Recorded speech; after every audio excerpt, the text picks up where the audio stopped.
Hello, ladies and gentlemen. I am the Omni viewer, and it's time for another deep dive into Godzilla King of the Monsters 2019. This time regarding the topic of the Oxygen Destroyer. It was on August 14th of 2017 that Mike Dougherty tweeted this image of the Oxygen Destroyer. Simultaneously, he confirmed that it would appear in King of the Monsters, and the speculation started to fly. Since we were still 2 years away from finding out what its role would be at that point, there was plenty of time for all sorts of theories to build up as to its role, running the gamut from the plausible to the downright absurd.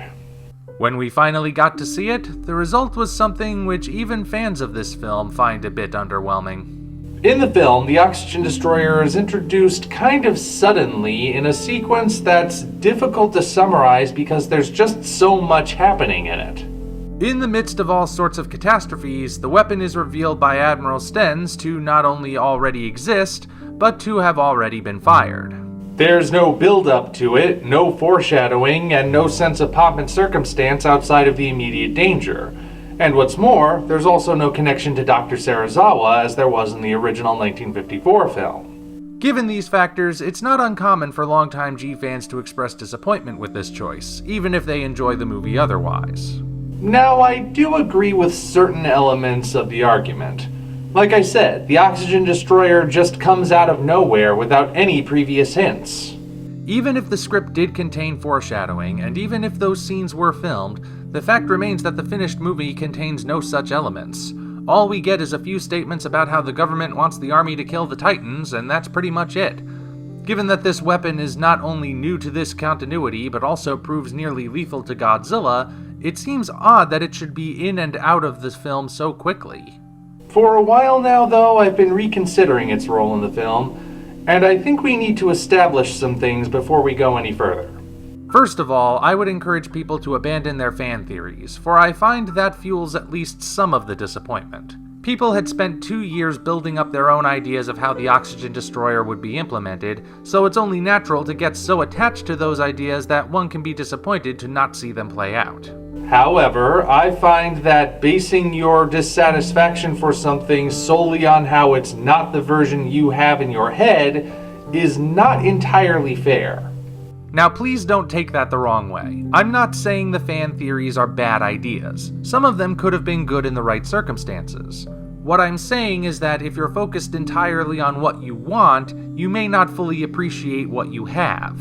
In this case, what we have may not be perfect, but it actually works quite well in context.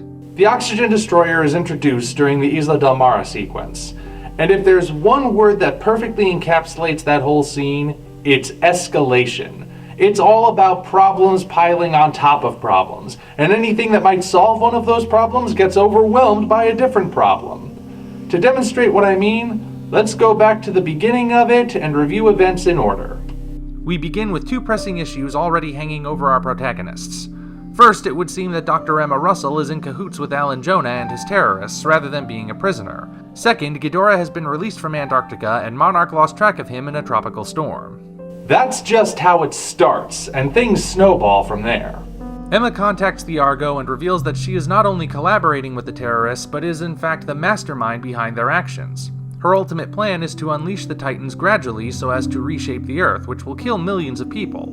Despite protests from Madison, she releases Rodan before the island village is evacuated. No sooner has Rodan been released than the aforementioned tropical storm suddenly changes course. It turns out Ghidorah is the storm, and if he's turning towards Rodan, that can only mean trouble. Running short on options, the Monarch team makes a desperate move to lure Rodan towards Ghidorah. The good news is it works, and Rodan follows the Argo, though he still causes a lot of damage in doing so. The bad news is it works, and the ship has to somehow outrun him while simultaneously not losing him and avoid running into Ghidorah up ahead. This leads to a lot of pilots sacrificing their lives in the process. Oh, but it gets even worse. Enter the damaged Osprey that needs to dock with the Argo during the chase. That might be easier if the Argo's hangar hadn't been damaged earlier. How can it possibly get worse than that, I hear you ask? Well, Ghidorah beats Rodan and sets his sights on the Argo, which has to sacrifice a functioning Osprey to open those doors, which nearly hits the incoming damaged Osprey. Luckily, Godzilla shows up to intercept Ghidorah before he can catch the Argo. Crisis averted? Not so fast, suckers!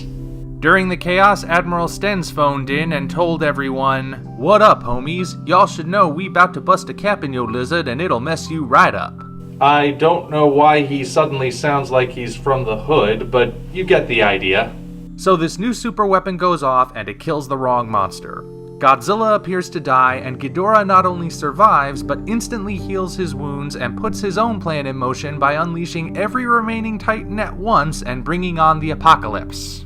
Phew, what a marathon. So, like I said, the Oxygen Destroyer is part of this ever-escalating sequence of events, and in that context, it's incorporated quite well. Could it have been done better? Sure it could have, but that doesn't mean it was poorly implemented otherwise. Believe me, I get it. The first time I saw this movie, I also thought the Oxygen Destroyer showed up too quickly, but that's because I was thinking as a fan who knows this weapon's legacy. I'd actually be curious to hear what new fans think of how it was used, since they wouldn't necessarily have that same sense of legacy as us established fans. Do they mind as much? I don't know. Whatever the case, I still maintain that just because the Oxygen Destroyer could have been handled better doesn't mean it was handled poorly. With foreshadowing, it could have been great, but as it stands, it's still appropriately, if unexpectedly, implemented for one of the most harrowing parts of the film. Or at least, that's what I've concluded. Until such time as we meet again, this is the Omni Viewer signing off.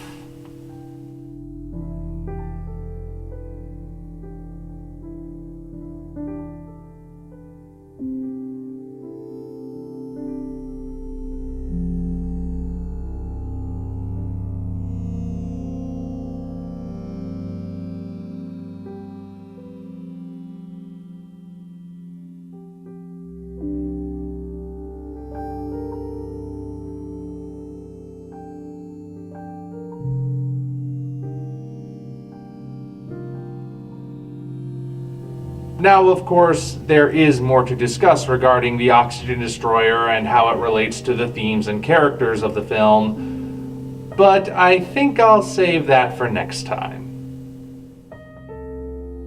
If you enjoyed this video, be sure to like it, as well as subscribe to the channel for more content of a similar nature. Also, check the description for links to our Twitter, DeviantArt, and Patreon pages, as well as the Amazon link for the novel Operation Red Dragon: The Daikaiju Wars Part 1, penned by yours truly. Thank you all, and we appreciate your support.